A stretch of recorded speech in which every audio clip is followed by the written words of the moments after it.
Thank you. When the president speaks tomorrow night, you said he's going to talk about his efforts to bolster democracy. Is he going to have a message for people viewing this in other countries and in U.S. allies? Because I'm looking at some polling data from the UK. It says that 48% of British adults see the West's response to Putin and Russia getting worse if the president loses re-election. Over half, 52%, say that if the president loses re-election, the West's approach to climate change would worsen. Is he going to try and reassure people around the world that democracy is strong and project strength that he can win the election? So, going to be careful because you're asking me this question as it relates to the election, and upcoming election is going to be super. No, wait.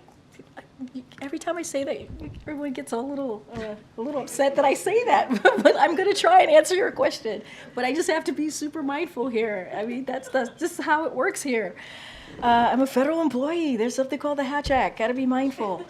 And so, look. I talked about how the president's going to mention the national security supplemental and how important it is, as certainly because we've seen what's going on in Ukraine, right? And one of the things that we know and we believe, and this is something that I had mentioned that the CIA director shared with the Big Four, is that we see that Ukraine is losing ground on in the battlefield right now, and we believe it's because of Congress's inaction.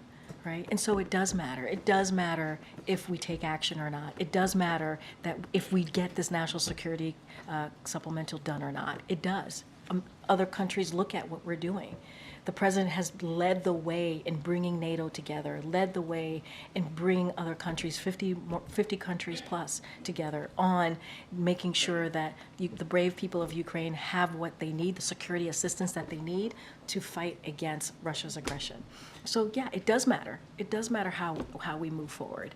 I'm not going to get specifics into the president's speech. I think that's important. I got to let the president speak to that. You heard me at the top talk about the importance of democracy, talking about unifying the American people. The president thinks that's really important. Protecting our fundamental freedoms and our democracy itself is incredibly important.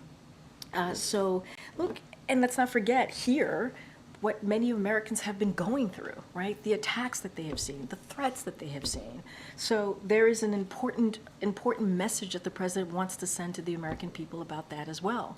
And so, but to your broader point of your question, does our actions and how we, for example, deal with Ukraine and make sure they have the assistance that they have, the inaction of Congress, does that matter? Yes, it matters. I mean, Putin continues to move forward, right? And we have seen what the battlefield has looked like for Ukraine. They have lost ground because Congress has had inaction. So it does matter. It does matter. I'm not going to get into specifics as to what the president's going to say.